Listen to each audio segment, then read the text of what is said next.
Everyone. I guess I get to be the first guinea pig. So. I'm Bridgett Perry, and I am here representing Community Inclusion Through Technology International, or we fondly call ourselves the City Project. A little brief about myself. I've been involved in the field of assistive technology since about 1985-ish or so.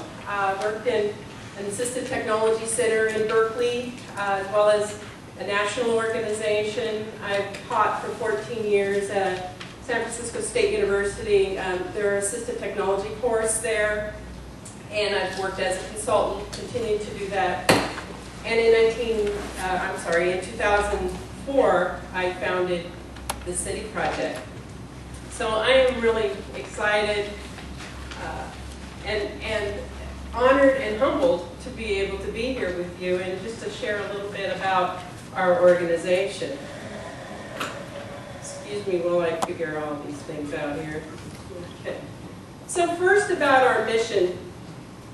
Our mission is basically based on changing assumptions and beliefs about people with disabilities in developing countries, and doing this through building capacity to create adaptations that are sustainable and affordable, and that enable people with disabilities to do more than they otherwise would be able to do, and participate in life at school and at home and in the workplace.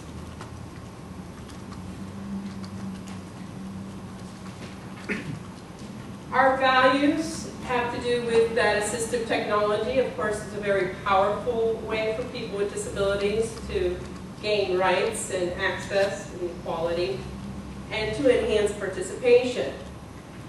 And really what we value are the change makers in the communities, the very people with disabilities, their families, and the people who are providing support services, and the educators who are the movers and shakers, similar to as in the United States when we witness a lot of the disability movement.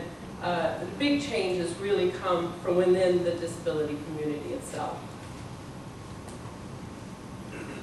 Our theory for social change basically says that as people in a community witness someone with a disability as more capable and independent, then their perception about what is possible changes.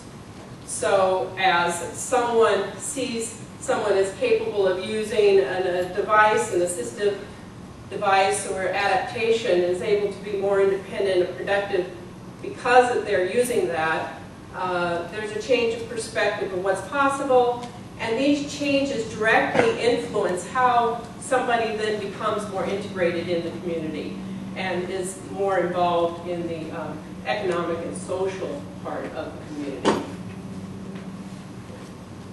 So basically, our goals with the City Project are four. We increase awareness, we increase availability, we increase capacity, and we build connections. Then I'll talk about those. I also want to point out that the City Project, we're actually working on several different points of the United Nations Standard Rules on Equalization for Opportunities for People with Disabilities. The first is Rule 1, that's awareness raising, and that we're building awareness in communities where there's little exposure to information. Rule 3 that deals with rehabilitation, and that we're involving people in their own rehabilitation and training people with disabilities so that they can train others in their communities. We're working in supportive services, as Rule 4 discusses, and we're basically supporting communities in the development and the production of affordable and sustainable adaptations that are immediately meaningful and applicable in their lives. And Rule 6 around education, where the City Project is providing an affordable means to create accessible materials. And we're training teachers to be able to create the materials that they need in their classrooms.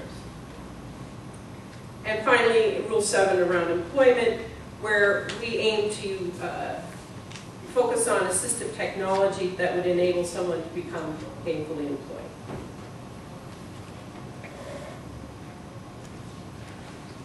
Back in 2005, I had an opportunity to speak at the World Bank.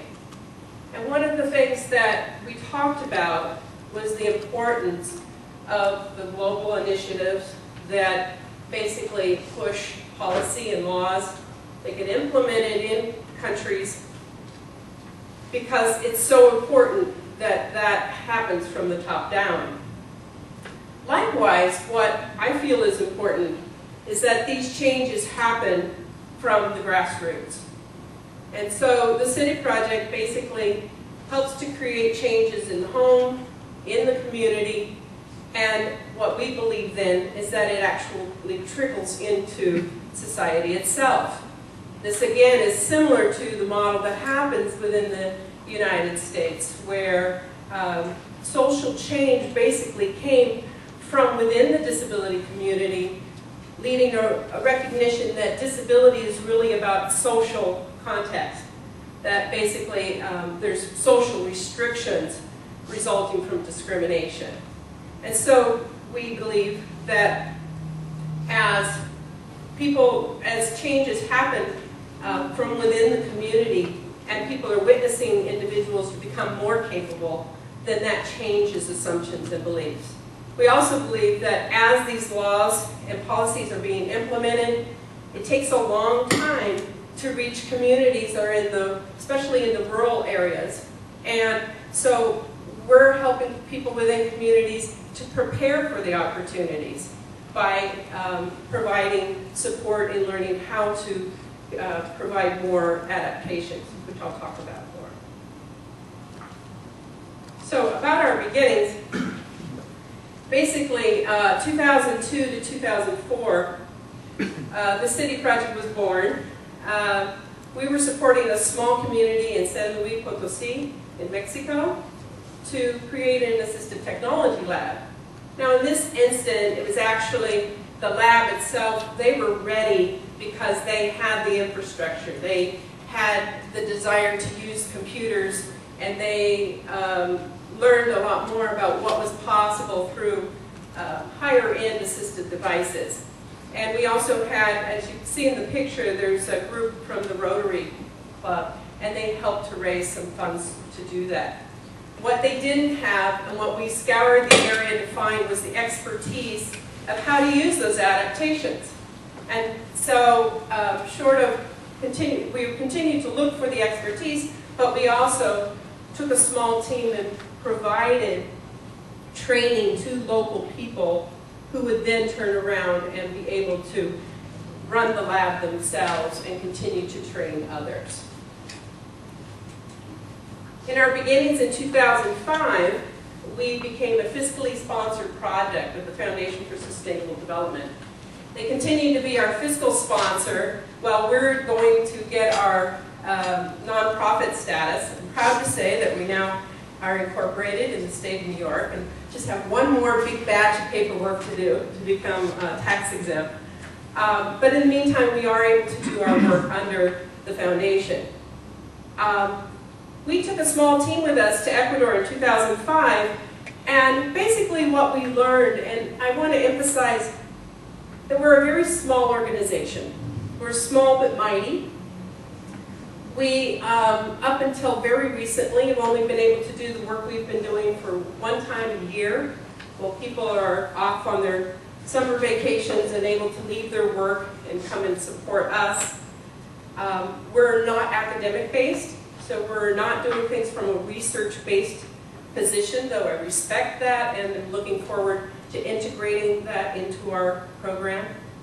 We're basically a small group of passionate volunteers who have been gathering to support this project.